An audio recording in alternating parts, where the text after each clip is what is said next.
What's up guys? Welcome to AnimeKouhai. If you'd like to help me out, please hit the like button and subscribe to my channel. Her evolution was not limited to her physical being, her spirit was also ascending to greater heights. And now, with Rimuru gone, this was the turning point. Shion possessed the potential to destroy Rimuru. Seal, who had always been vigilant of Shion's latent power, vanished alongside Rimuru, removing the restraints that had kept Shion in check. With no watchful presence left, Shion's full authority was unleashed.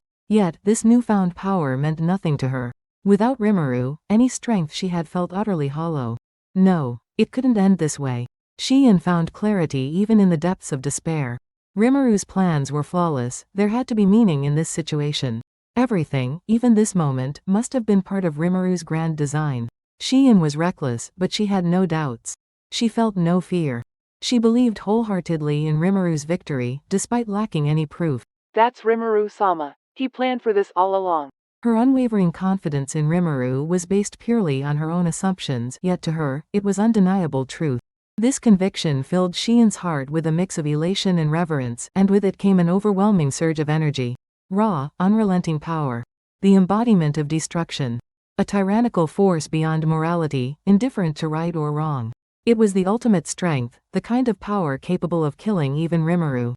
If Seal were still present, she might have sighed in exasperation, saying, "This is exactly why I had sealed it." But Shion remained oblivious. Thank you so much, Rimuru-sama. Shion embraced her newfound power with joy and gratitude.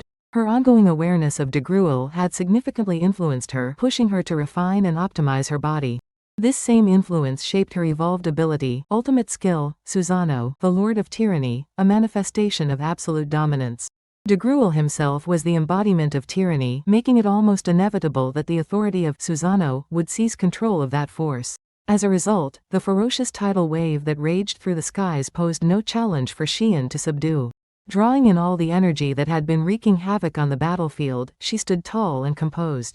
Fixing Dagruel with a fierce, unwavering gaze, she boldly proclaimed, "Now, it's my turn to crush you." The relentless drive for triumph burned within Shion.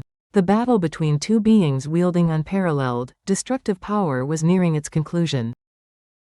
Veldora, who had anticipated Shion's eventual defeat and was gearing up to intervene with determination, hesitated mid-step and awkwardly scratched his cheek, visibly flustered. What exactly are you doing? Ruminaz asked, her expression filled with disdain, cutting into Veldora's confidence. Stung by her words, Veldora cleared his throat in an attempt to recover and let out a boisterous laugh. It looks like Shion is performing just as well as I had predicted. After another cough, Veldora shifted his focus to the other areas of the battlefield beyond Shion's clash. Scattered skirmishes continued to erupt across the battlefield, and the tension remained palpable. The involvement of high-ranking combatants from both factions had created chaos within the chain of command, and the effects were evident. The Titans, unable to maintain composure, struggled to put up a coordinated defense. While they possessed great individual strength, their lack of teamwork left them vulnerable. In contrast, Ruminaz's forces were exceptionally disciplined. Each soldier understood their role clearly and had been trained to respond to every imaginable scenario. As a result, the tide of the battle leaned heavily in Ruminaz's favor. Elsewhere, whirlpools of intense combat had formed, varying in scale across the battlefield. The surrounding warriors instinctively avoided these areas due to the ferocity of the clashes. At the heart of one such smaller vortex, Glassword and Alberto faced off in an intense yet eerily composed duel. Their sword fight unfolded in an isolated sphere of conflict, where tranquility and chaos clashed violently. In a larger maelstrom, multiple figures were locked in a brutal struggle. Louis Valentine, the blood-sucking demon champion, clashed with Basara, the four-armed leader of the five warrior generals, in an epic confrontation that stood out even in this preliminary stage of battle. Gunther Strauss, Ruminaz's ever-reliable steward, had also joined the fray, adding to the relentless intensity of the skirmish. Moved by the Lord's unwavering resolve to defend the land at any cost, Gunther abandoned all thoughts of the future and plunged into the battlefield. This wasn't an order from Ruminaz, it was precisely what Gunther wanted to do. I'll back you up, Louis. It's been a few centuries since we last fought side by side. Let's hope your skills haven't dulled, Gunther. Their banter was lighthearted, and their coordination felt natural. Surrounding them, the strongest warriors from both sides were locked in a chaotic group battle. Louis's 7 nobles clashed fiercely with the Titan army's 5 warrior generals, the very heart of their military might. Despite being outnumbered, the Titans' sheer strength kept them in the fight. The battle swayed back and forth, with both factions keeping their trump cards in reserve. Even now, predicting a victor was nearly impossible.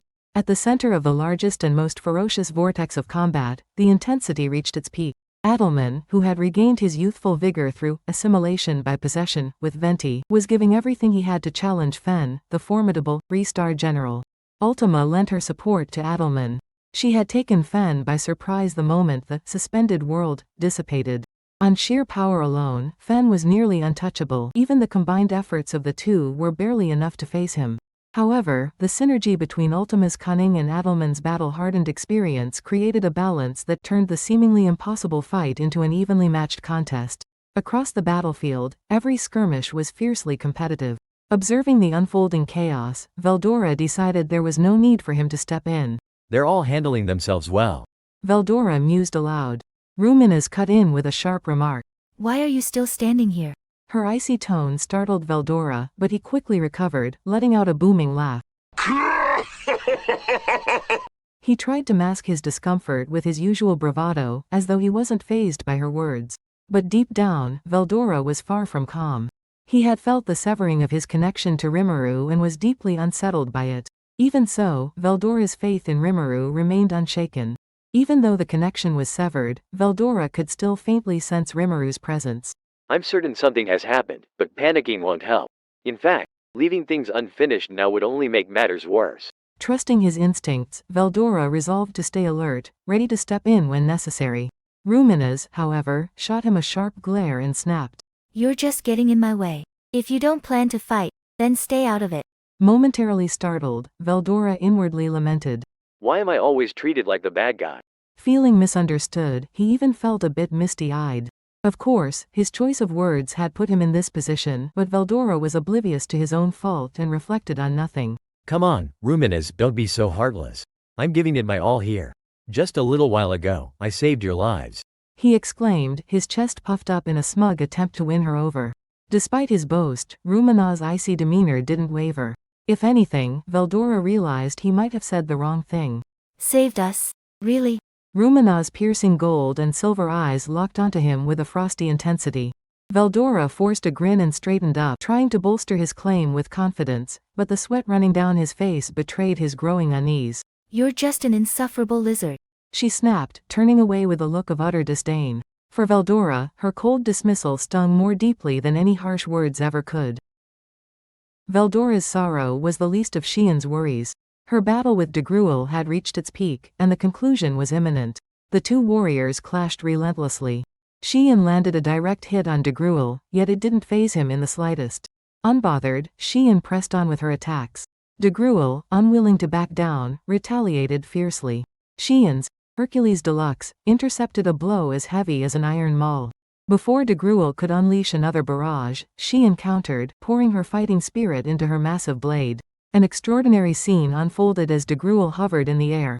His sheer size dwarfed Shion, and the immense disparity in their magicule reserves made such a feat seemingly impossible. No! Dagruel roared. We're not done yet. Shion shouted in response. Channeling even more of her fighting spirit into Hercules Deluxe, she swung the blade with devastating force, driving it straight into Dagruel. The weapon's length had more than tripled, its deadly edge aimed directly at her opponent. But Dagruel, a seasoned warrior, was no ordinary foe. He grunted as he enveloped his entire body in a defensive membrane infused with his fighting spirit, neutralizing Shion's attack. Dagruel caught the massive sword between his crossed arms and retaliated with a powerful kick. Shion, quick to react, clicked her tongue in frustration and retreated to avoid further damage. Although the remnants of Dagruel's fighting spirit grazed her, Shion appeared unfazed, as though the impact hadn't affected her at all. Huh? Dagruel muttered, perplexed. The lack of reaction wasn't what he had anticipated. Suspicious, he attempted to discern the reason behind this anomaly. Shion, however, paid no mind to the situation. Oblivious to the fact that her power had grown significantly, she continued her relentless assault on Dagruel. Dagruel quickly realized that even he couldn't fully comprehend what was happening. In such circumstances, expecting to gather intelligence through dialogue was unrealistic. Never mind that. We'll just crush them like we originally intended. Dagruel dismissed the idea and retaliated with even greater force. This escalation triggered an increase in Shion's power, pushing the battle to become even more ferocious. Shion's newfound strength stemmed from her evolved ability. The core of the ultimate skill, Susanoo, the king of tyranny, was its unique offsetting capability, Mai Nasu Break, which acted as a natural counter to spiritual life forms. When Veldora infused her with energy, Shion instinctively began using this power before mastering it fully. She absorbed the incoming energy, neutralized it, and seamlessly converted it into her own. Moreover, she could siphon energy directly from her opponents, redirecting it through her attacks to ensure their eventual defeat.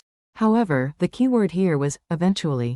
Shion's energy reserves were finite, meaning she couldn't maintain infinite strength. Under normal circumstances, this limitation would have left her unable to match Dagruel, who vastly outclassed her in raw power.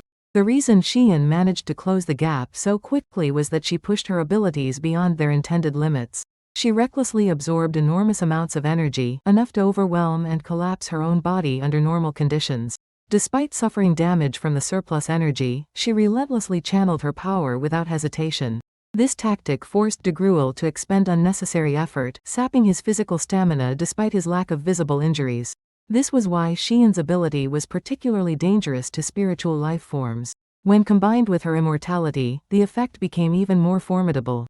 True to the essence of her title, Shion ruled over the raging energy with unyielding control. She harnessed the chaotic power and infused it into herself, using it to stand her ground against Dagruel. A big thanks to the AnimeKouhai patrons who made this video possible. Jared Bressler, Speed Saber, Curtis Loban, Judah Herrera, Just a Guy, Miss L.W. Hernandez, Jason Martin, Zach Rosen, Jerry Sladek, Ray Perez, Jay, Donald Williams, Day of Light, John M, Godman Gaming, Markithian Tidwell, Adrian, Kumo, T. Bush, Kirisoto Sama, JV, Thomas, Joshua Cousins, Jose Hernandez, Khalid, Christian Deshazer, Divine C. Harris, Montyboy 98, Ruben, Yuki Iki, Gray, Isaac, Koala King 93, Quilly Buckner, Alver, Normal Defate, Joshua Andrade, Gary Miles, Dragon Spawn 666, J. Rule, Nate, Leiron Sangkap, Lucas Guet, Jason Martin, Sky T, Andre Hamilton, Martin Ramos, Emperor WSA, Miko Espinosa, George Hage, Gobi Lin, Pratik Bandari, Faiz Mansour, Jackson Early, Carl Stephen Bernadal, Gareth Hashimoto,